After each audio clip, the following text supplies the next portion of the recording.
So guys, I have covered the flaps. Now we have to cut a rectangular piece of this box from here, and let's see.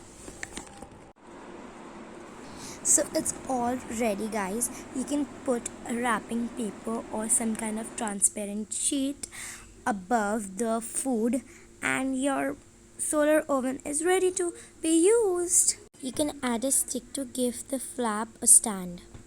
And that's it guys. Please like, share and subscribe, and do watch our other interesting videos, and I'll see you tomorrow in my next video. Bye guys.